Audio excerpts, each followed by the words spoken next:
Have you seen the new Joker movie with? Oh my God, I thought it was brilliant.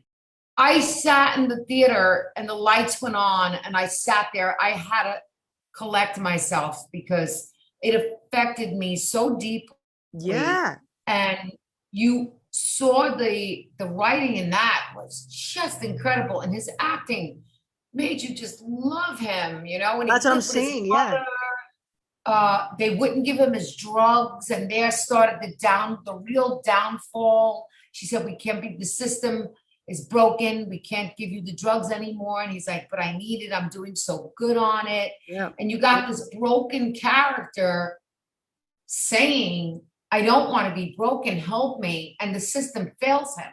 Hmm. So that's what, right at that moment, is when you're caught. That's when you're like, "I'm on his team.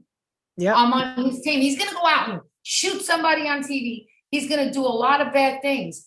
But that one moment caught my heart, hooked me. That's the hook. Yeah. And begging, saying, "Please give me my medication. I'm doing good," and you're like, "Give him his medication. What are you doing to this guy?" Yeah. And it's like, "Nope, sorry, I can't help you." And then you're like, "Fuck the system." Yeah, because in reality, it's like how you mentioned earlier. It's authentic, right? Because a lot of the times that happens to people, right? They're not getting the medication they need, or they're not getting the support they need, and we relate to that. Even if it's on a small level, we can relate to the character by even a small level.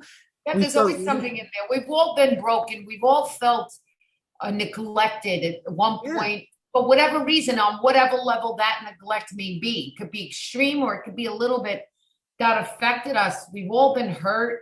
So he was everything. He was hurt. He was broken. He was living again in that dysfunctional household with his mother. And, yeah, you know, people relate to real people. They relate to humanness. They relate to, everybody wants to, I think a lot of people are fixers, and they want to fix broken people. yeah.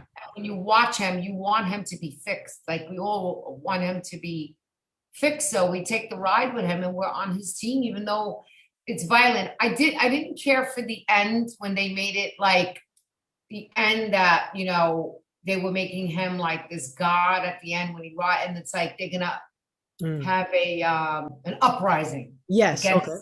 the government, because then that's going too far.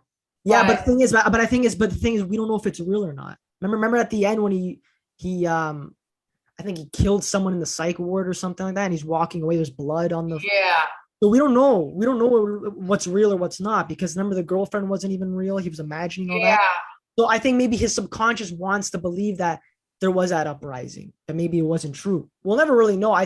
There's a second one coming out. I think Lady Gaga's playing Harley Quinn. That's gonna be amazing, probably, because she's such a great actress.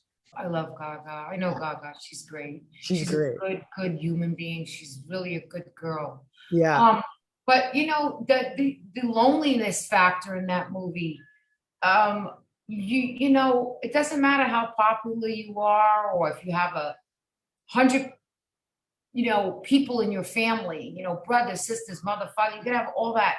You can still feel lonely. Yeah. Is that feeling we've all had? You can feel lonely, and his loneliness was another hook for everybody, because we've all felt that way. I have kids, I have a family. I can feel lonely.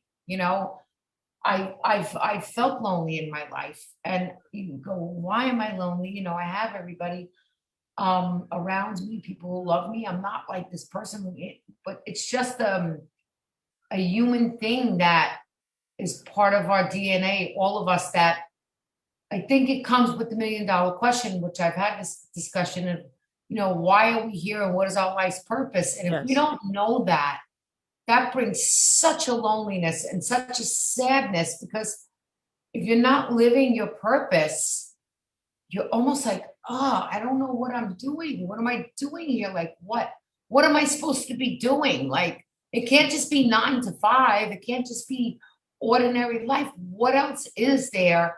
Why are we here as a human race? And that question, again, can make you feel lonely and unsure and not feel grounded because you don't know your life's purpose. Yeah. And I think that not having a purpose can lead people to the devil's playground, like it did getting back to the Joker.